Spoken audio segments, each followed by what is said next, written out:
Hello. This is Renjeaux. Listen to cool Hello. albums. I'm Del. I'm Keith, and we are Renjeaux, and we listen to cool albums. What are we going to be listening to today, Del? We're going to listen to Lament by Ultravox. Ultravox, Lament. Nice. I like this album. Although it's, of course, not my favorite Ultravox album. We're come on now. Getting there. Well, let's see. Lament is their seventh album, seventh album, something like that. Seventh Ultravox seventh album. The fourth one with Renjeaux, the singer. With this lineup, John Fox left to pursue a solo and career, and then Renjeaux jumped in, and those dudes. They kind of picked up without any hiccups, man, and just Midge kind of took them on a different tack for sure. But the rhythm section and Billy Currie, still solid. And so anyway, this album's from 1980. This is their fourth album together doing that. This is their fourth album. Okay. At that point. And it's from 1984. Yeah. So why don't we just jump in and listen to the first track? Which Sure. Is a serious rockin' tune, man. White China, huh? So a different sound for them. This kind of really digital synthesizers. I think samplers came out here. A lot of sampled stuff going on. A lot of sampling, yeah. Solid beats, man. Right.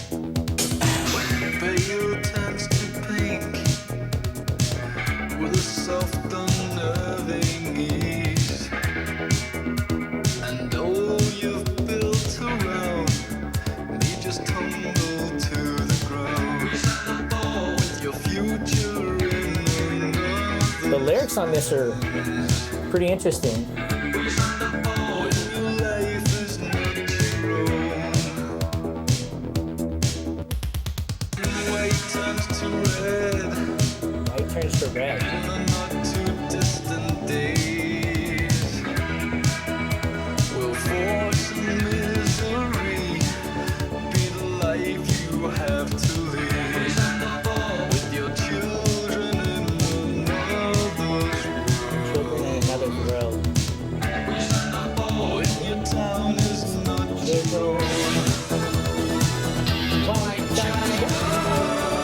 Love that melody, the way they sing it, the harmony. Yeah. It's a great singer. Very catchy, just little call on that title. Crimson takes a hold. When crimson takes a hold, when the lights go down and all you ever know. Go down and all you've ever known. And all you're ever doing. Worked out for you. It's worked out for you. When the thoughts you have are not you. When the thoughts you have are not your own. When the freedom slipped away. This is a really interesting song. I don't understand. It's White China. This was 1984. Red China is what we called China. Communist China. Yeah. And at those trippy, sampled breaks there, really cool. But at the time we called China Red China, right? Because it was communist. White China, I think, is taking those communist principles and placing them in Britain. Right? Yeah. White part is Britain, and I think what Midge is saying here is that are we going to let tyrants and... Whoa. Hang on. Oh yeah, nice little break right here. All right, what were you saying? White China. I mean, it's a great melody, man. It's a nice jamming song. It's a good opener. The band wanted this to be the single. But the next song was, right? Yeah, but they wanted this to be the single. Well, and their company or their Europe's industry he said. Well, I mean, I like the message of this. It's a political message. Are we going to allow tyrants to take over our democracy? I think is what the warning about that. So, I think, back in the 80s, we were concerned, I think, with the democracy maybe being taken over by tyrant, what's it, fascism, and all. This is an idea that's going on right now today, and still, I mean, with our current administration showing lots of signs of, Trump doesn't want to step down. He might not accept the results of the election if he loses the election. This kind of idea that, fascism, are we still under the threat of fascism?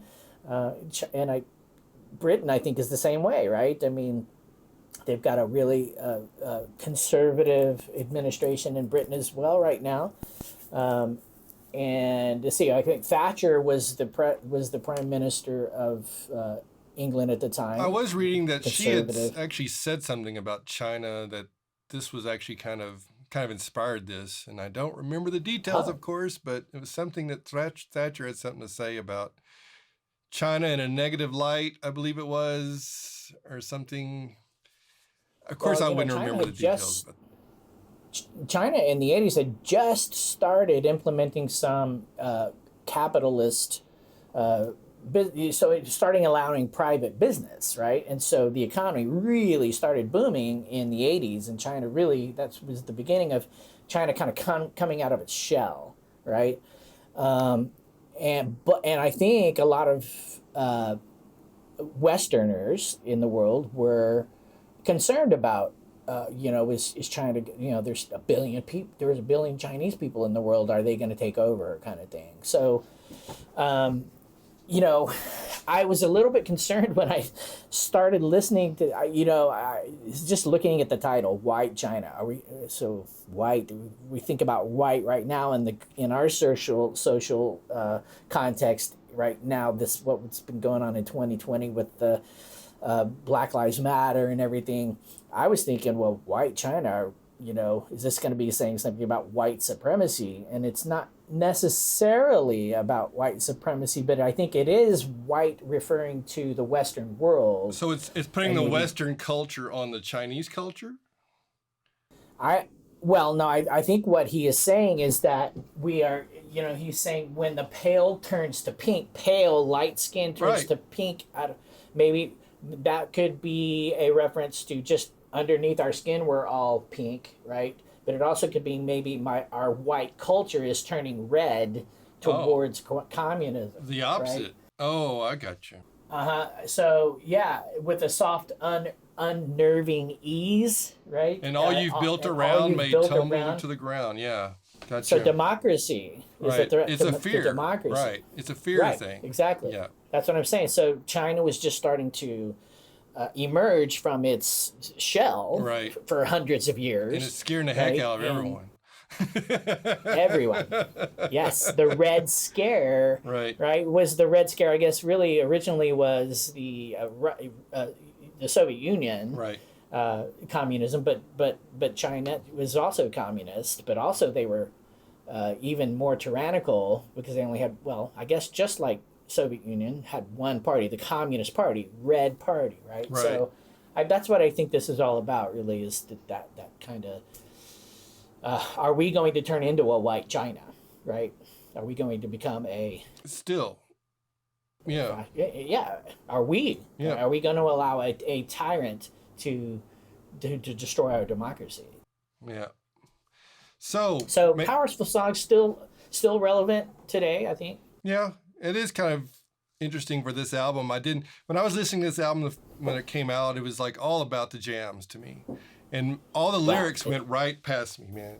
In fact, me too. White China could have been about dishes, as far as I was concerned. Before I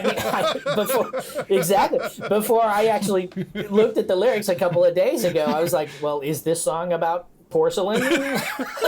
I mean, are they gonna But you can write lyrics about anything and make them powerful and meaningful, right? So, but I heard all the samples used, and the albums before this, they didn't use a whole lot of samples. They used a lot of analog gear, not a whole lot of samples.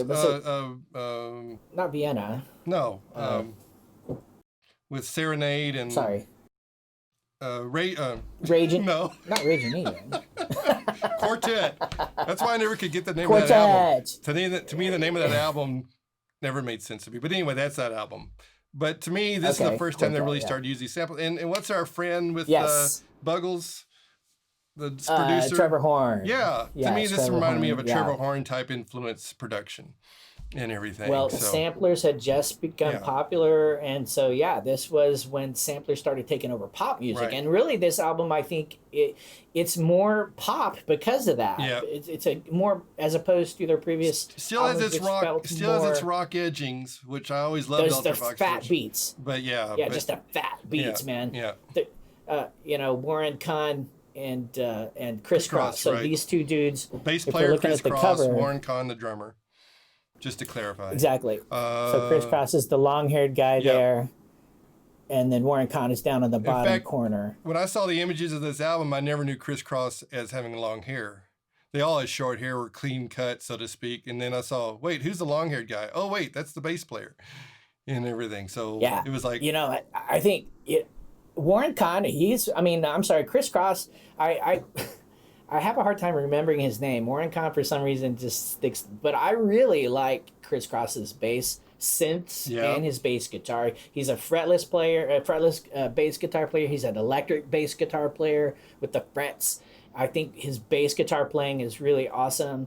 But his synth bass is fucking fat too and solid. He's just him and Warren Kahn. They're just solid rhythm section, man, steady and what I do like what keeps us from being a synth band is the guitar, with Midge's guitar in this, and I think he well balances out the sound. I know he's a singer, he's known for his vocals, but his guitar playing on this album helps balance. Plus, I always think Billy Currie's keyboards kind of always had an edge to them, not always just the real lush sounds, but just always had an edge to them and everything. In fact, especially his leads, right? I mean, sometimes it's hard for me to tell if Billy is playing the lead or Midge is playing the lead sometimes. Yeah, exactly. Because they both kind of have this aggressive lead style. In fact, may I get into One Small Day just to kind of check out how they're doing that on this? Another jamming, another jamming song. You ready? Yeah, for sure. This was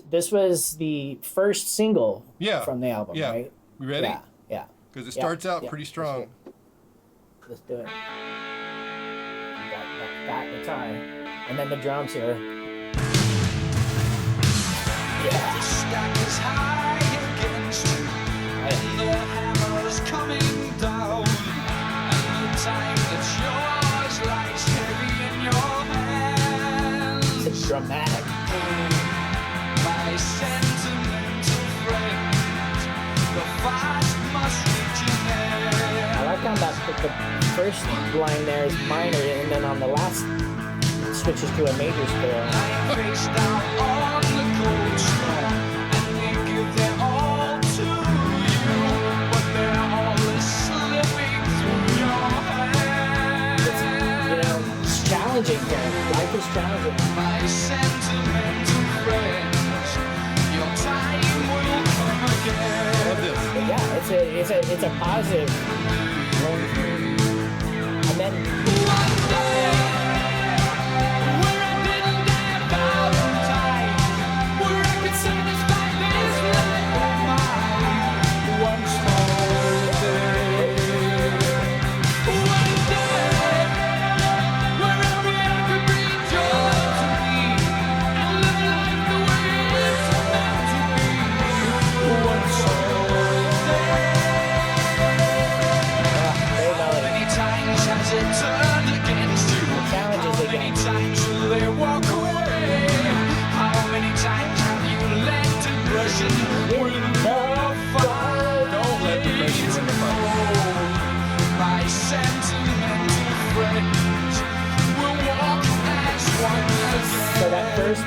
those two lines. The first one's minor. The second one is major.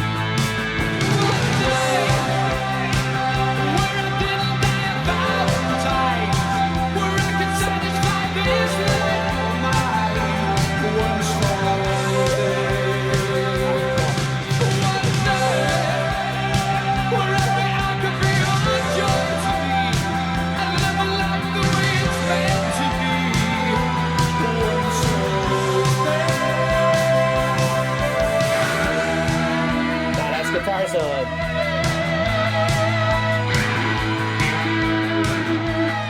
This song is about meeting challenges. It's about life is not easy, and people are trying to push you down, and it's hard, but you can do it. Getting through depression. Yeah, meeting challenges and rising to the occasion and just cheering you on. This is an anthem for like personal and social power. Very I'm gonna help. optimistic, yes. Yeah. Hang on. I put the bass here. The bass lick here. Right here.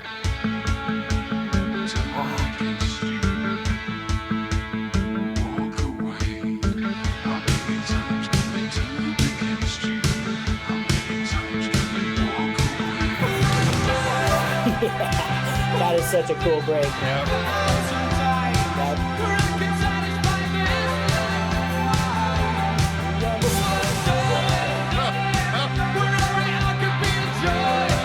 It just repeats those two lines here. That's the way it's like it's meant to be.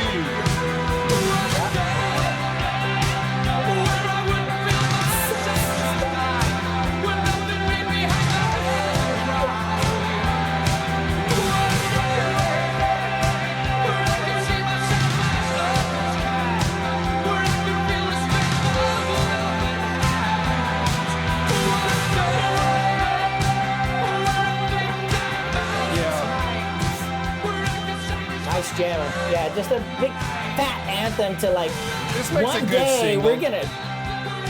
It does. It's very uplifting, positive. You know, we're gonna win in the end, right? We're just stick with it. We're gonna help each other. It's an anthem to personal and social power. I think Didn't show up on any of our radio stations in Texas, but hey, it's a great single.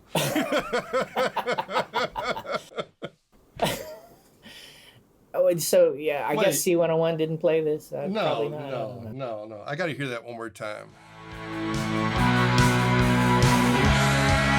Yeah. Oh yeah, this break is so cool. The guitar. And the feedback.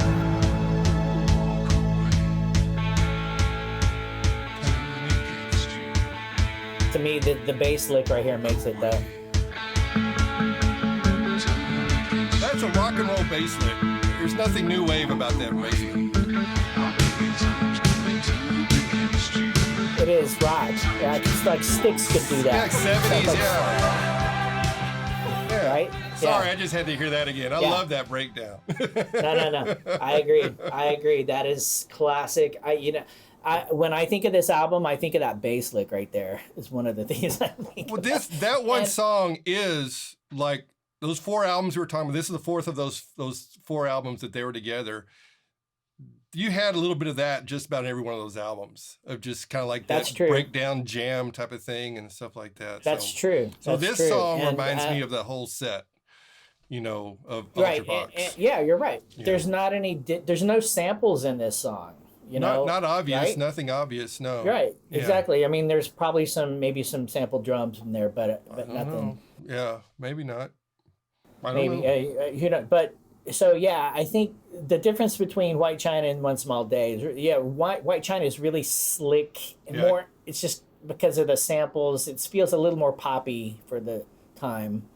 So One Small Day is a little bit more of a throwback. So the cover there, you see this picture with these rocks. Cavendish. Yeah, the Cavendish standing stones. And here's more of a photo of the whole set, kind of like what's the other ones on the? This is on Lewis Island. A Stonehenge. Stonehenge, kind of like the Stonehenge. Definitely. In that way. It is. This is Stonehenge was a what was it, a Druid site, and they think this is from probably 3000 BC or so 5,000 years ago. And they think, of course we don't know for sure, but they think that like we think with Stonehenge, that they were a ritual site for religious ceremonies. I think one theory is that they were, it was a lunar observatory kind of to line. I guess apparently it's lined up to the moon somehow. But definitely a spiritual site, right? I mean, we kind of associate our sort of earth-based pre-Christian religions with these sites. And the album as a whole kind of has this feel. I in particular, the song Manitou Worlds, which is the first song in side 2. Definitely is about a man having spiritual experiences. Now the video, though, for One Small Day, uses this. I was shot on this site. Was actually shot at that site. Yes. So One Small Day. So you bring in, I think, visual imagery from Man of Two Worlds into One Small Day. Right.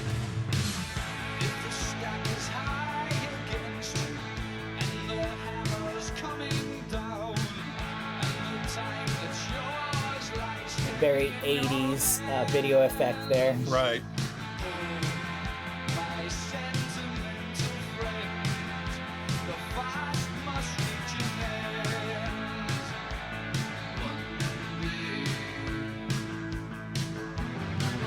I just never could connect the rocks with the band.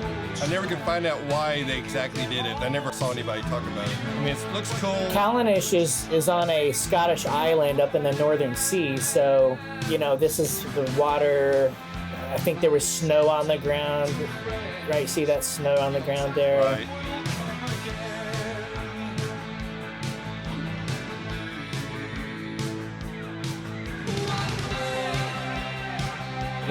The cover of the album. Yeah. And they use the same imagery, this song, but really the Man of Two Worlds, what the lyrics is a very spiritual, what I would assume is that, here they are jamming, that's cool. I didn't see they were jamming on it. Yeah. You got Billy's keyboards in there and everything. With the keyboard, totally.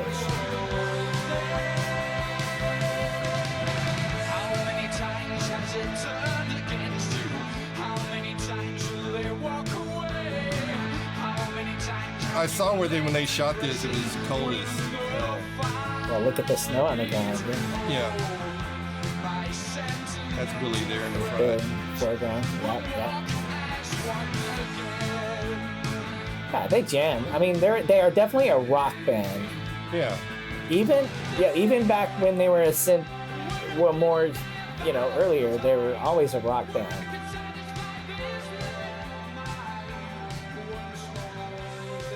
Cool. Yeah, so that's cool. I just find it interesting that they have the imagery really from Man of Two Worlds for this video. But I guess okay. Because of the album cover. All right. The album cover. It's a harkening back to the ancient spirituality, right? So the whole album, just because of the picture, has a very old England Druid, whatever kind of feel to it. Yeah. Just because of that picture. Yeah. And then especially I think on the side 2, there's more of a somber feel to the album. The 4 songs on side 2 have more of a somber, and especially again Manitou Worlds. You want to get to that song? Just wait, Keith. We'll get to that song. Well, I mean, I'm just trying. You keep asking why did they use these stones, and I think that song is the one that really. And they use these stones to shoot One Small Day. Maybe that's a record company thing. I don't know. Next song. They probably Yeah, they probably didn't want to make a video for Man of Two Worlds, and so and the band may have wanted to do the cover, have the Stones, but the record company maybe didn't want. They didn't have the Stones to do that for Man of Two Worlds. The Stones. So, yeah.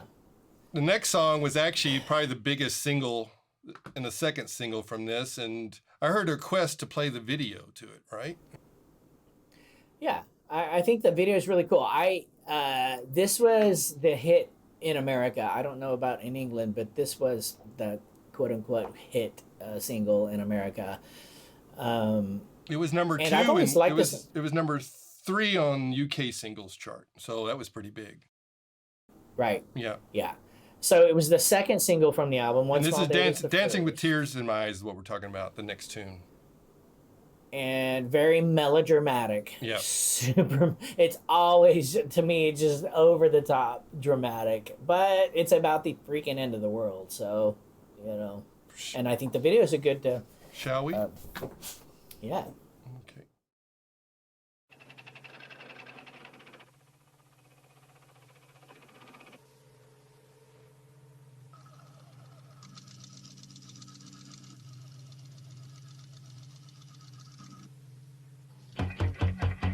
Striking a match to his lip? No, it's an eraser on his pencil. It took me a while to realize what that was. I first thought it was lipstick at the very first time I saw it. But yeah, pencil. Nicolas Cage there. He did. Such a dramatic melody. Billy. Looks like some sort of technological space reactor core. It's a nuclear plant. Hint, hint. Danger. Horror. An explosion imminent.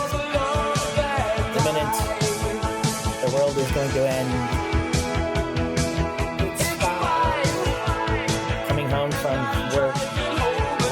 Midge just like, screw this, I'm going home to be with my love. The world is about to end. I'm going to go home to be with my wife and kid. Because it's the end of the world. Yeah, everybody's freaking out. It's over, it's over. Everybody's freaking out. It's the end of the world. And he's running home to be with his honey. So melodramatic. And then that melody, oh my God. That range he has pretty incredible. Yeah. He can wail, man. He can wail. I never got this when I listened to this the first time. Never got this at all. Yeah, exactly. Me too. I thought it was all like a breakup. So there's his wife. So he's finally home. Thank goodness you're home, honey. We love.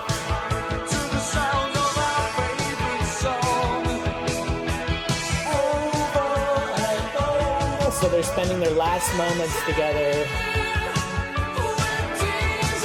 So sad, but they're together. They don't care that they spilled the champagne. Oh, they have a baby.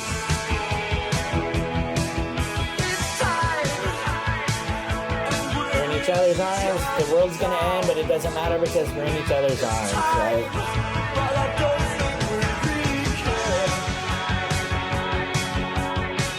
Waiting for the end. There it is. There you go. There it is. It's all over with. Yep. There it is, the end. Everybody's dead.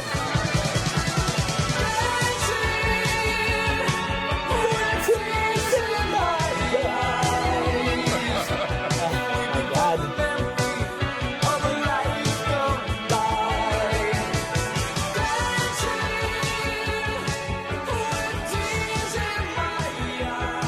Yeah, so super melodramatic, just the end of the world, man. So I'm spending my last minutes dancing with my wife, and we're both crying together. We're sad to be losing our baby's life, our life together, all our dreams.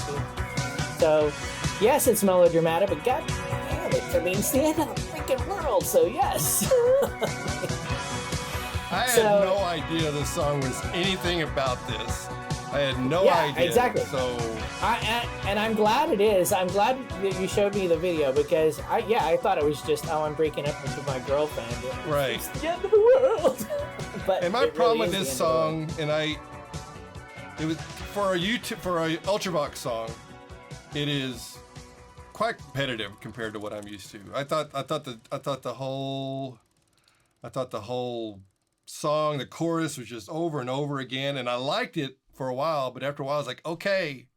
So I always had kind of edge of issues. It wasn't really my favorite tune off of this album and all this thing, but it has more meaning than I thought. I thought it was just a love song. Right. I really am glad that you showed me the video because it really does add a whole layer of complexity and depth and meaning and sorrow and drama, that really matches that dancing, I mean, I always just thought it was over the top, even, just the first time I heard it. And I think if it's just singing about losing, breaking up with your girlfriend, then I think it's over the top. But for the end of the world, maybe not, But they moved, actually, if we may go on, this is my favorite. So Lament, the title track, the end of side one, my favorite song on the album. Right. It's the title track.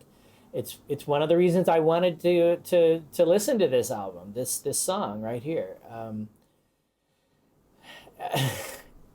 Unfortunately, the lyrics are not any deeper than just a lament. Fortunately, the music really matches the lyrics, and it really is. It's just a lament, but it's a really beautiful way to be sad. Totally different direction than where we just left, which was good. A nice relief. Nice sequencing in the album. Yes. Nice break, and it's a great closing to the end of side one. Kind of, in a way, the Vienna of this album, if that makes sense to you Ultravox fans. That's always how I thought of it, that this was the Vienna of this album. And just as my eyes start seeing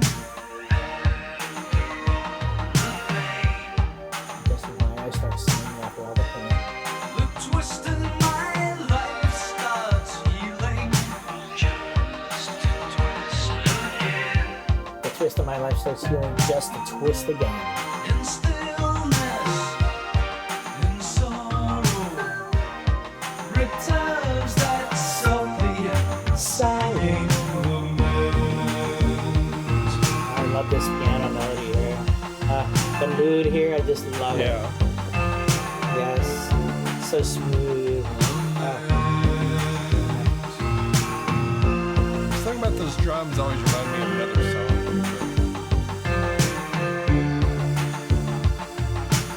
Yes, I know what you mean. And just as the smile's returning, Exactly. Talk.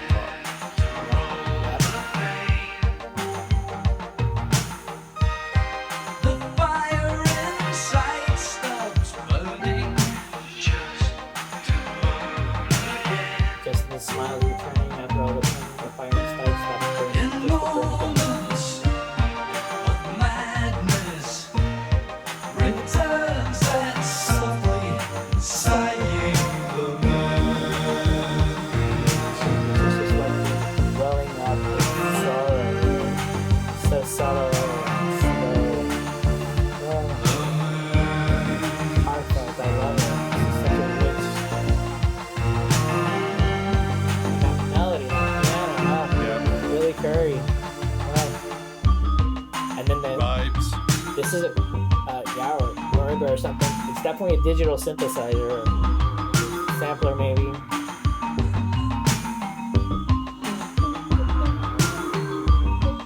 Great rhythms, man. The way it fits with those drums. Right. And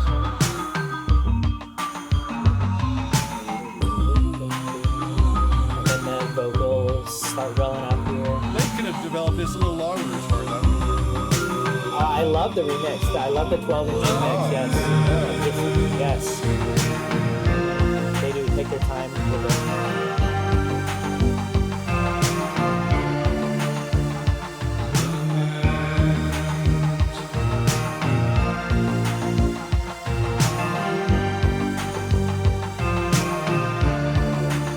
It's beautiful song. Beautiful.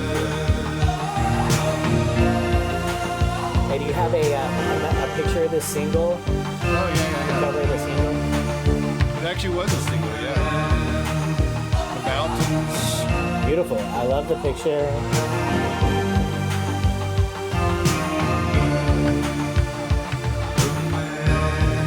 And the 12-inch remix was a beautiful, really nice reworking, an extension of the feelings.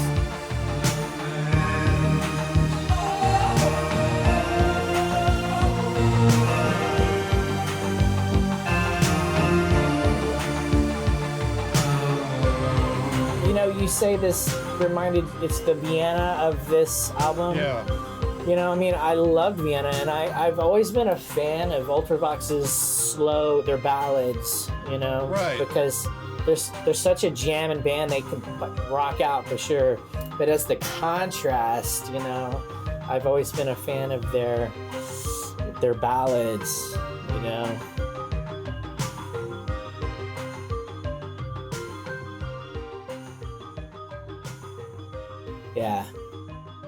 Yeah, my favorite song of the on the album there, that's the title track. I'm so happy that's the title track, and they chose to a lot like Vienna chose to name the album after the really strong ballad on the album. Right. You know. And you know, the cover of the album, for some reason, I've always I you know, before you mentioned that these were like an actual historical site. Right.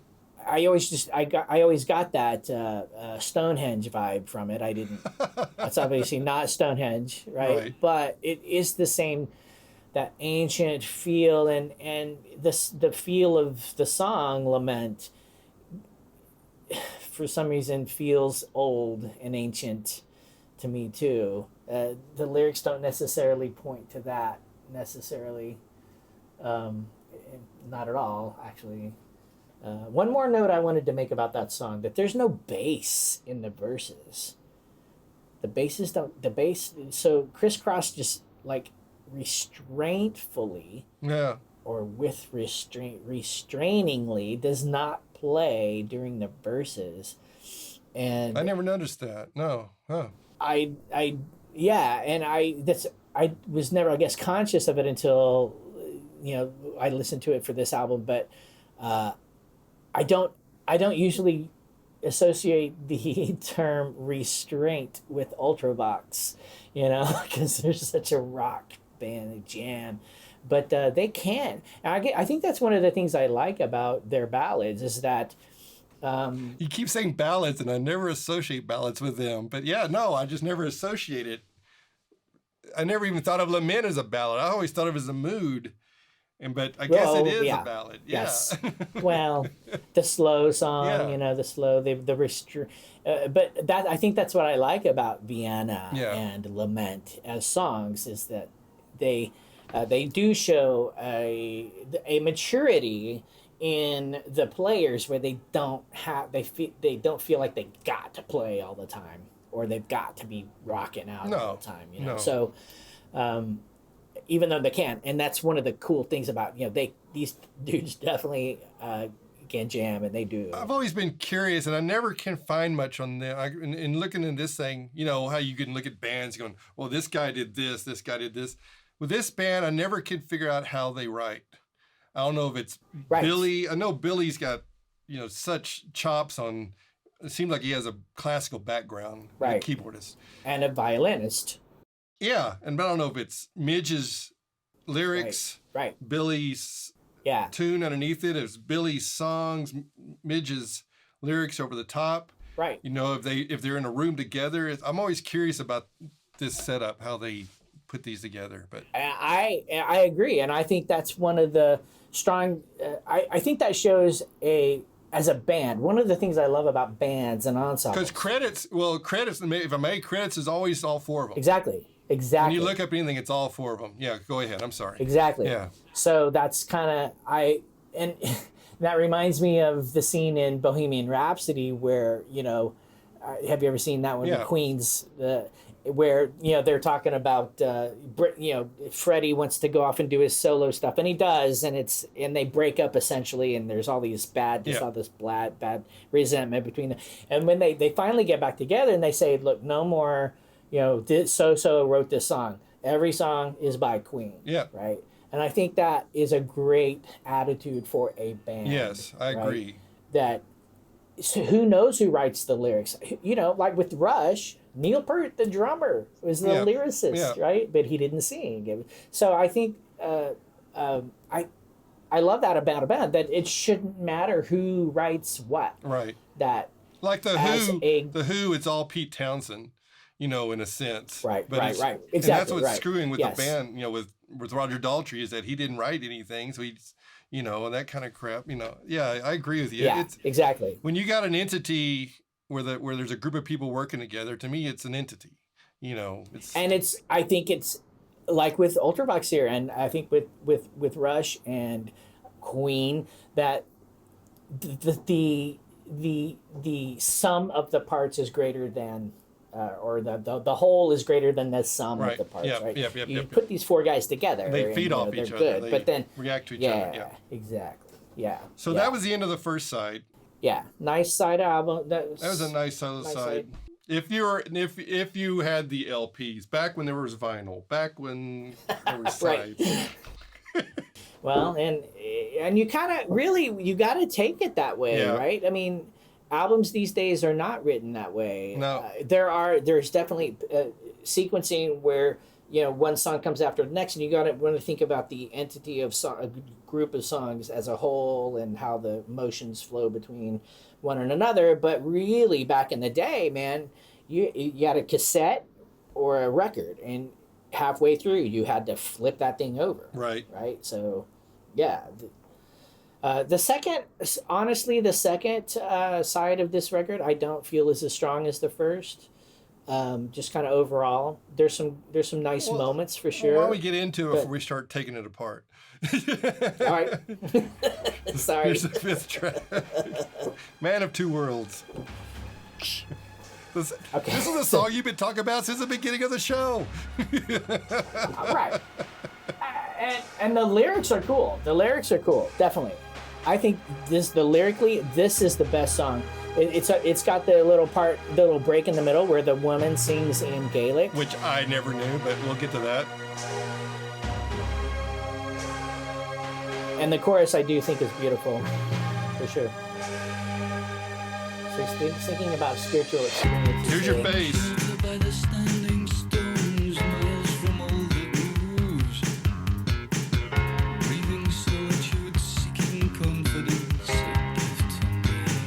Like he was listening to Roger Taylor. Oh yes, the bass, yeah.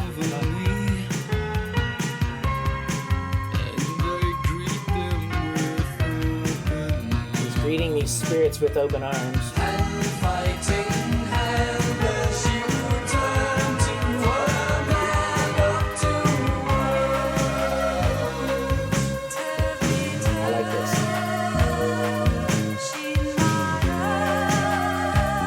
I thought this was English. I never knew what she was singing.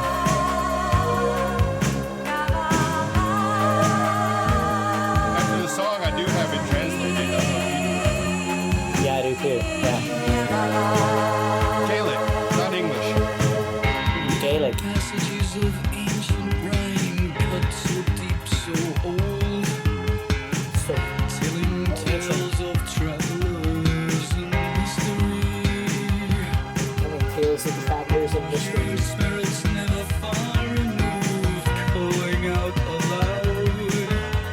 Spirits never far removed, calling out aloud. Comes they'll talk to me.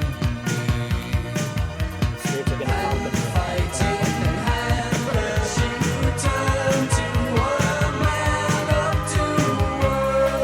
And fighting.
this life.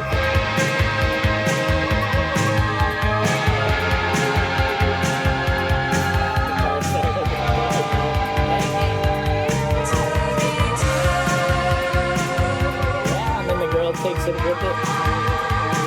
Side by side, your hands in my hands.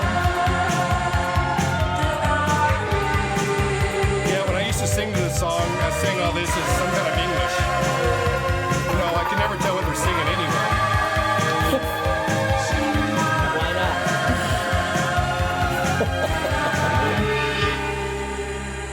I like this ending here. Kind of just all dissolves. I should have made a photo of what the Gaelic looked like, and I never did. Kind of the runish, yeah, probably chiseled into stones and stuff into the. Right. If you go look up this song and see what the Gaelic actually looks like, there's no way. Right. How do you pronounce that? Different alphabet, right? So yeah, it's not even a Latin. Or slightly different. Is it a Latin-based language even? It doesn't seem like it. Maybe it is. Maybe not. Yeah.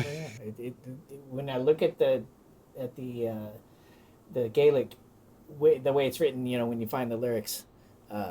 It doesn't look Latin, and it doesn't seem to line up with the English translation very well. Yeah. It doesn't pronounce. Yeah, go ahead. But anyway, the lyrics of that song are all about, you know, that there's spirits coming to me, and this guy is like, he is in a mystical place, and so that's why we have that cover of the album. That this is a mystical place. He is here to experience a spiritual. Transformation, and he's taking in spirits, and he starts talking in this ancient language, or he hears maybe the spirits of this woman or whatever speaking this ancient language, and they're connecting, and they're going, look, hey, we're all on this spiritual plane, right? And at the same time, of course, we are physical beings. So I think that's the man of two worlds thing. It's the spiritual plus the physical. But hand fighting hand as you turn to a man of two worlds, how does that connect? I think the fighting is a little bit. I thought a man of two worlds was a negative thing, but you're turning it into a positive thing. So I can't get the connection there. Right. I as far as I can tell, the fighting is the only sort of negative aspect in the lyrics. So maybe it's not necessary that they're. Maybe there's a resistance in this person, that's this man who is there's just kind of, can I do this? Can I let go of my physicality to experience the spiritual? You know. All right. That's maybe what I'm thinking. That, and if I can hear the voices, and I can experience these ancient wisdom from these spirits and stuff, but it's not easy. I'm trying, and this is what I want. I think so. Maybe it's not even that I am having these experiences, but that I want to be open to this, but it's not easy. Okay, fair enough. Again, forgive me. Shallow. Shallow. I heard the bass line. Yeah. I got the guitar riff. No, you're totally right. I do love the bass in that song too, man. And you're right, the Roger Taylor, the thump. Yeah. You know, it's kind of got this really, and this is another Ultravox thing. I think that, you know, they've got such a strong rhythm section. Warren Kahn and Criss Cross, man. Yeah. Just it's tight, right? Just like solid. Those two, they're not missing a beat. You mentioned John Fox, or back when John Fox was there. I mean, those two were the original guys in Ultravox. They've been together. That's even 7 albums for them. 7 albums for them together. So, you know, that's a. So Billy Currie joined them. No, Billy was there too. All three of them. From the very beginning. All three of them from the beginning. Okay. Yeah, they had a different guitar player and John Fox singer. But right. So, okay. Yeah. Yes. So your rhythm section's been 7 years into this at this point. Right. So they're a lot more straight, especially Warren Kahn, I think, is just pretty much straight ahead rock. And so you were talking about the drums on Lament, and what did it remind you of? I think it's Talk Talk. Yeah. I mean, the drummer dude for Talk Talk, very solid as well, but just really straight ahead beats. And unlike, say, Neil Peart, who was very syncopated and really kind of math rock. These guys are the Talk Talk drummer and Warren Kahn. I think are just very straight ahead, but they're solid, right, in their beats. And in that way, I think they're more trance-inducing, and so I think that kind of fits with the whole Ultravox vibe of this. When I think of Ultravox, I think of almost Kraftwerk like beats, where the beats are so straight ahead and like clockwork. But you know what? When I hear people mention them, there is a bit of prog rock mentioned along with Ultravox. In fact, Billy Currie did an album with Steve Howe, the guitarist for Yes. Yeah. In fact, I've always been meaning to check that album out, and I never have, and I don't know why, because I'm a big Yes fan, you're a big Yes fan, I'm a big Ultravox fan, you're a big Ultravox fan. Here's the Ultravox keyboardist and the Yes guitarist together doing something. It's been 40 years now, and I still haven't heard that album, so I haven't had time. Maybe. Yeah. Well, I mean, we do have 200 other albums lined up here, I think, so maybe we can add it to the top of the 250 at least. I think. We'll add it to the top of the stack, and that'll be episode 251. I won't do like these reactors, reacting first time too, and instead of some popular prog rock song, it'll be like Billy Currie and Steve Howe. Who? Oh, speaking of then and now, the next tune, Heart of the Country, we both had this discussion off the show about how this song could come out now and it would mean exactly what it meant then and everything. So, yep. Let's do it. Oh, sorry. There we go.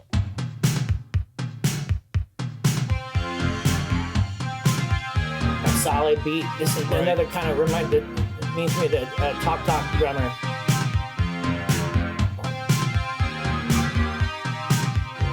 Lee, what is his name? Lee. Talk Talk drummer. Harris. I was young, right. not deceived. I believed in the heart of the country. I was young and not deceived. I believed in the heart of the country. How the truth lies. I was moved by the heart of the country. The words and the heart of our country, the nation. I used to think that this song was about the actual country as opposed to the city, but it's the nation. Now I've had it all. And then I saw through the facade. They ask you, who deprives you? You reply, your heart of the country. Who deprives you? The heart of the country. He got disillusioned by politics. And despised the heart of the country. Older and wiser and now despise the heart of the country. This song also has a little bit of a Depeche Mode-ish feel to it. Yeah. That weird, right. Those samples. Right. And then I felt that all the tears and grief. I believed it all.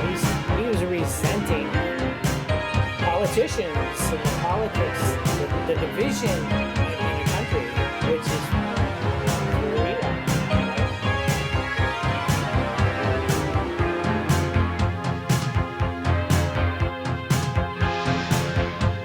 This last verse is pretty interesting. Move it around. Taking bad times by the handful. Do what you can for the heart of the country. They dish the dirt out, hard to swallow. Just to follow the heart of the country. Oh, and then the very last, the tag at the end here is really good. Trying to figure out how to deal with it. Learn the lines, I'll be fine when I have it all. Read the words and learn the lines, I'll be fine when I have it all. So he's learning, I think here, heeding the lines, learning the lines, learning how to be a politician, I think. I'll be fine when I have it all. I'm just going to become a politician and join in the corruption. Wait. Almost. Keyboard? Billy Currie. Yeah. Violin. On the sampler. The lead one. Sure it's not violin?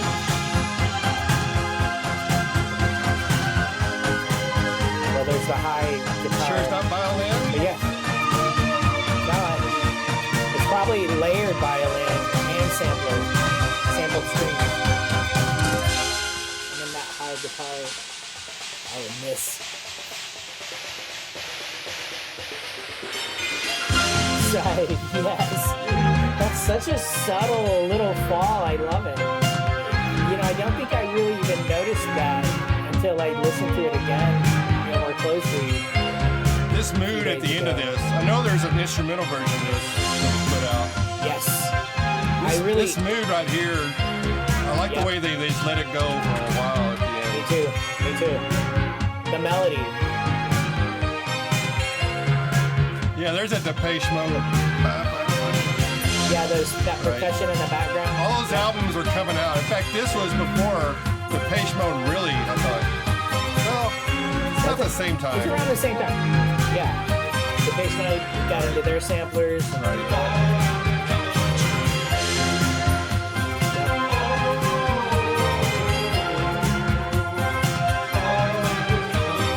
Yeah, this was a road trip too.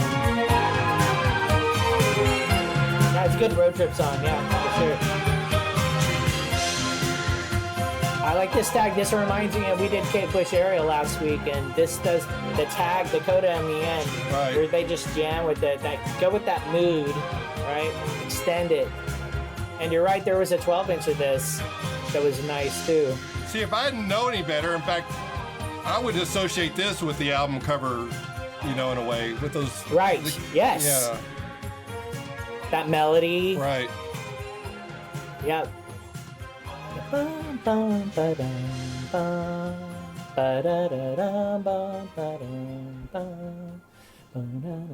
That's got to be a Billy Currie piano melody there, I think.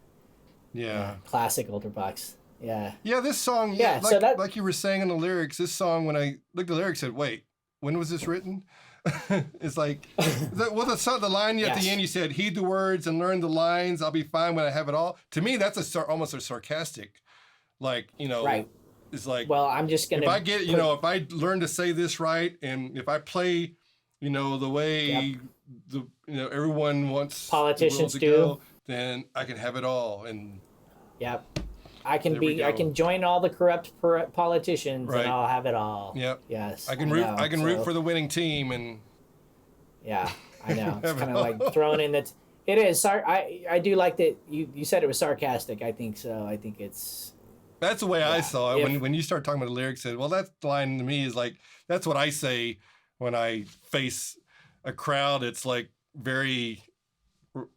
Whatever they are about the polarized, current situation and all that stuff, and they got their flags going and everything. Said, extremists. If I heed the word, if I say the right thing and learn the lines, I can have it all like all these people have. Yeah, that's how I see. But I'm that way. No, I like.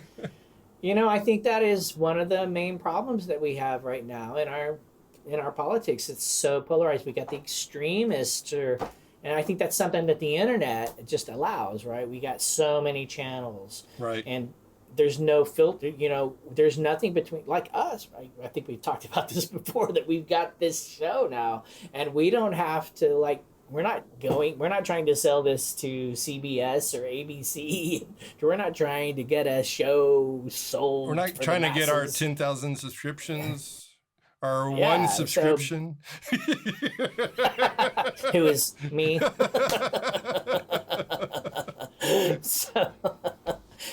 Right? So it's just, there's so many channels, and extremists can, who knows? You know, we might become viral, and then our views will become, I'm a Renjeaux extremist, you know. I can't imagine. That's a big imagination, Keith. Well, that's a big imagination. So, I got a big imagination. Shall we move on? Last song? No. Oh, it's two more songs to go. We got 2 more to go. All right. When the time comes. Yeah, honestly, the last couple of songs, it's just not my favorite. My favorite part of this song is the fretless bass. Super sweet fretless bass here. So Crisscross again. Great bass player. See, I would almost call this a ballad.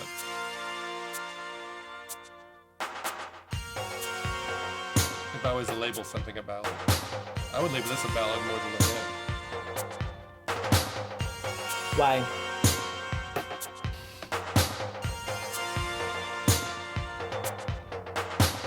I guess I always thought of this as a love song.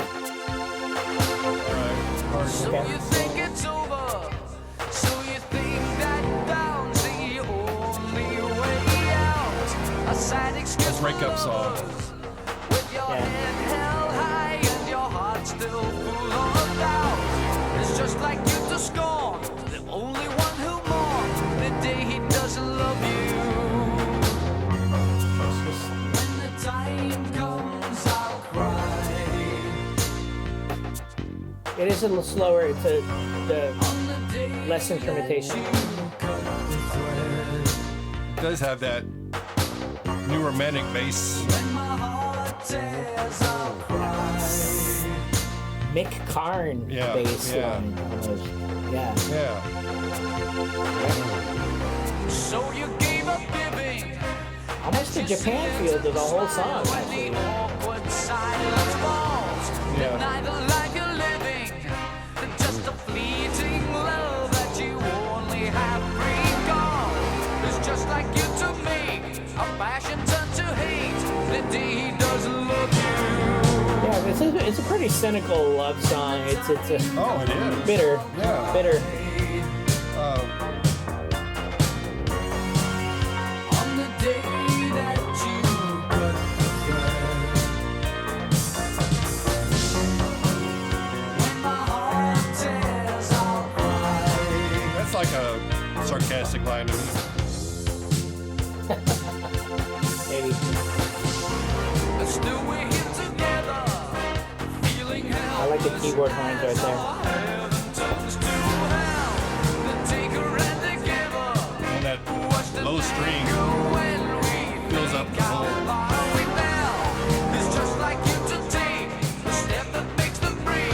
The day he doesn't love you. A lot of bass in this song. The keyboards It's and the the bass fretless. player. Yeah. Midge is probably playing keyboards on this song. There's no guitar.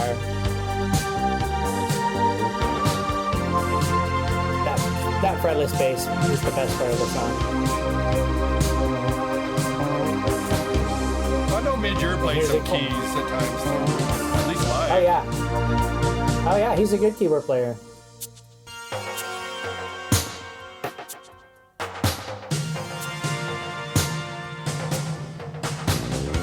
The time comes, I'll cry. I shouldn't say It this. really does sound like Mick Karn on the bass, man. Yeah. Very active, active fretless bass line. It's kind of all over the fretboard,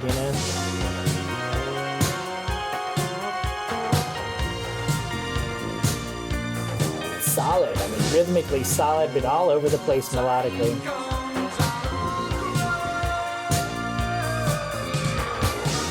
This is, to me, it's just not one of the stronger songs on the Yeah, album. it was almost a give up. Not give up. I hate saying that. A filler almost. Yeah, They almost. didn't have. There's no edge to it. Yeah. I do like the end of it. Is that guitar? Or is that Billy Currie on the keyboard? See, that's what I never know. Is that keyboard or violin? Or is it guitar? All right. I like that. I like that we can't really necessarily tell. Let me do this, Keith. Yeah? Take it.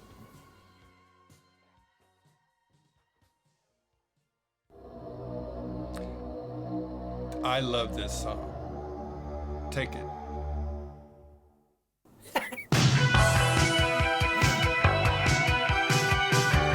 It is the last song on the album. They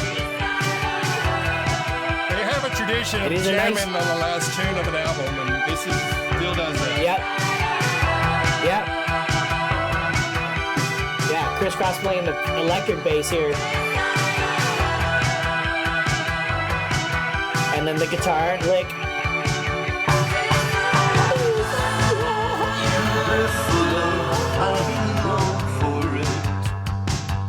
Yeah. He's thinking of my range.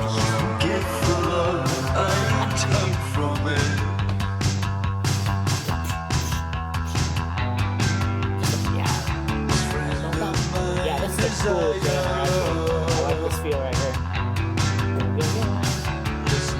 The thumping bass and that cool guitar line. Nice melody.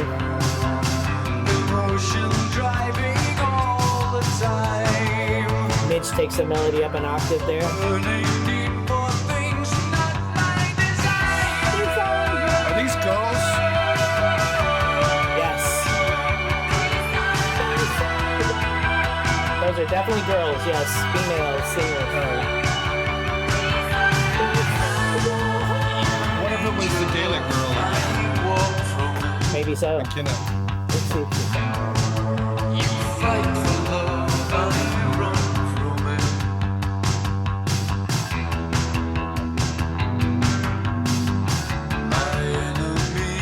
My friend desire, my enemy desire.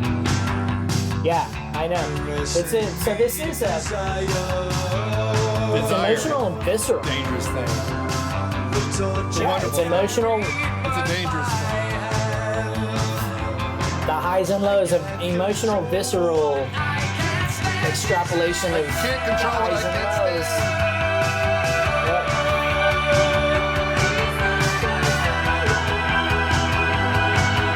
I don't see any credits given to females, but Just the girl that sang on Manatee World, Yeah. May McKenna, right? But nothing on this song.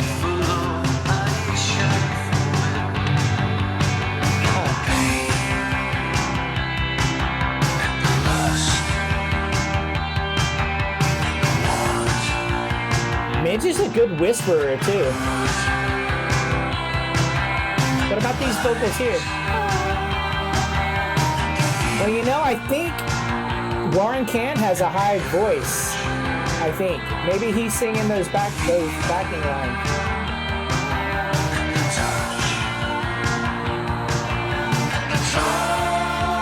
Now we're back with Friend. Yeah, friend. I know. Oh yeah. Here's Billy. This is my favorite That's thing about definitely Billy Ultravox. Curry. Right here, this is my favorite thing about the band Ultravox.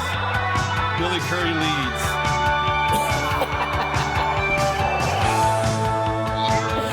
Not long enough though. He Screw the could have kept going guitar. on that Oh, one. just wait. Oh, okay. We're not there yet. We still got some time. I like the EQ on his voice too. Maybe that is Warren Kahn singing the backing vocals there.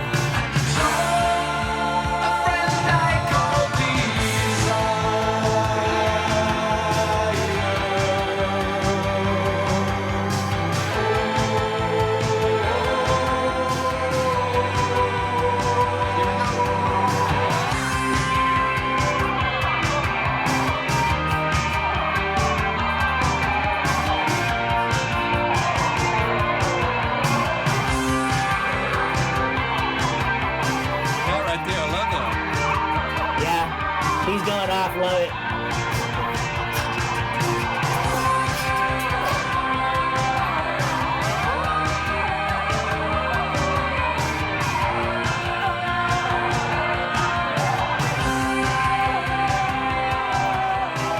Nah, we're going off, man. This is not a bad song at all, Keith. No, it's not. You're right. The jamming, for sure. The jamming, yeah. They're a rock band, man, and they are.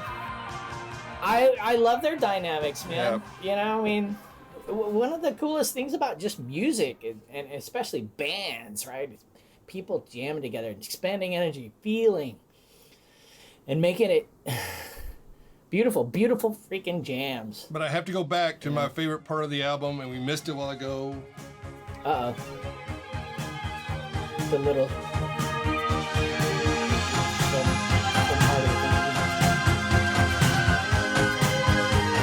the country. Yeah, for sure. I just had to do it. Well, it's the violin. Here you go.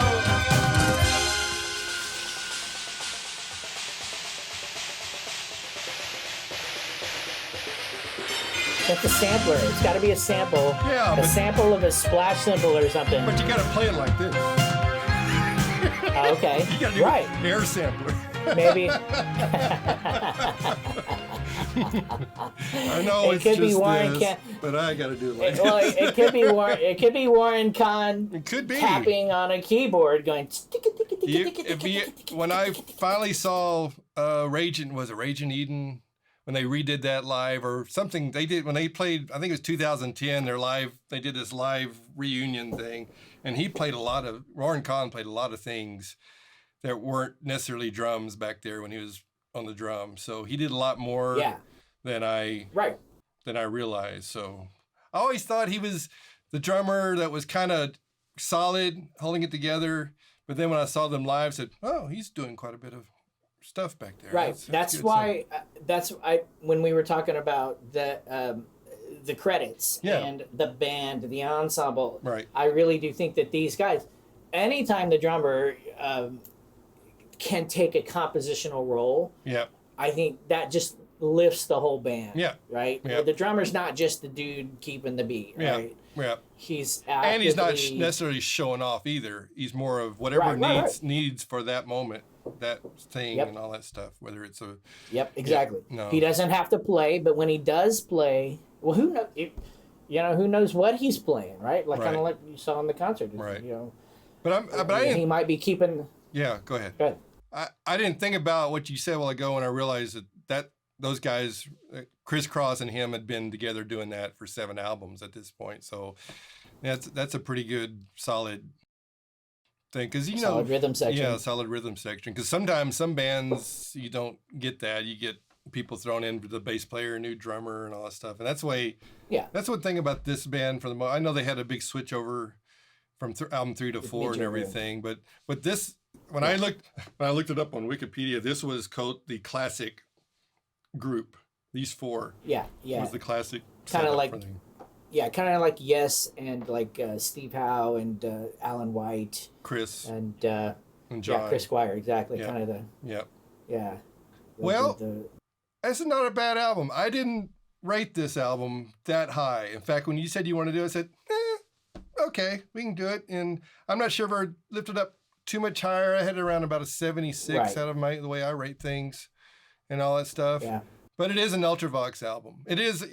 I never listened to anything past this. So to be honest, Ultravox past this, I didn't listen to. Did they have any albums? Yeah, there's 3 more. Well, one they did 2012 when they kind of got back, but they did 2 more kind of in this era and all.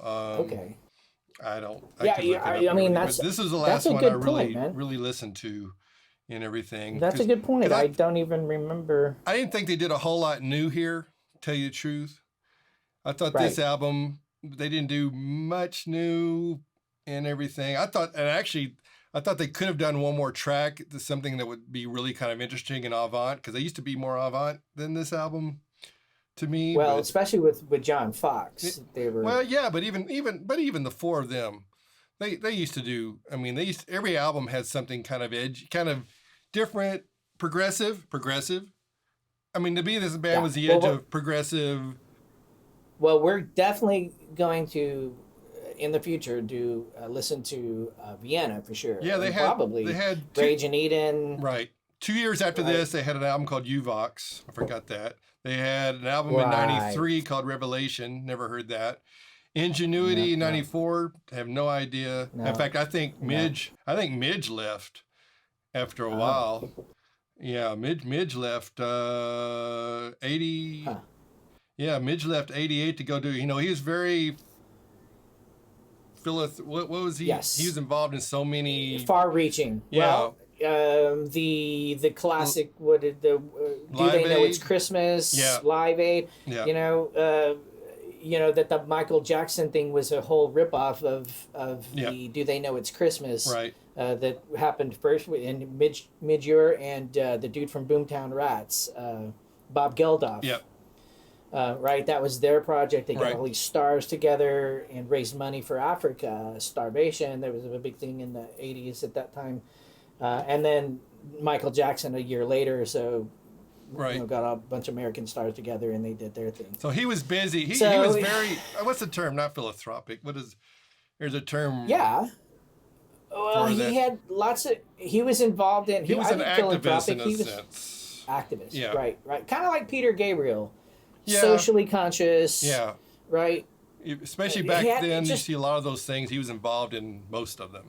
You know, Right. back then. Yeah. Yeah. Exactly. And Right. so he had a Conscious. lot of things going on. Social consciousness. Socially conscious, active. So I think Yeah. he got So- so busy with that, the band kind of, to me, Right. ended up in the back seat as far as I was concerned. I- and to me, this I album guess was it kind of probably the in the start of 90s. that. I mean, you talk about like when time comes. Well, there was 2 songs. yeah, Yeah. yeah. So There was a couple of songs that are very political in here. So, with it, that too. Yeah. Well, So. to me, but that's enough about Lament. We'll get to more Ultravox. I know this We will, is for my sure. 5th favorite, maybe. Ultravox album? Yeah. Maybe 5th favorite 4th favorite. Ultravox album? Yeah, it depends. Okay. I'd have to look all So up we all got my some more numbers again. Ultravox We got some to- more Ultravox coming. Okay, so what are we doing next week, Bill? Oh, we are doing another band that we really loved. And yeah. you picked this album, which I can appreciate that because I was going to save it for later, but I'm glad we're doing it now. Skylarking, XTC. Yeah, this actually is one of my favorite XTC albums. So, Yeah, good. but it reminds me of an old friend of ours who passed away. Yep, So yep, yeah. Oh, yeah, I'm sure we'll have a lot heartstrings of, for this one. yeah, I'm sure we'll have a lot of discussions about him. Yeah. Everything, but All right. Well, he is Dell. I am? Yeah, I still am. Yeah. And you are Keith, though. And we are Renjeaux, and we listen to cool albums. Yep. And we'll see you next week. What? Yep. Right? Yep. You did that well. You got that in.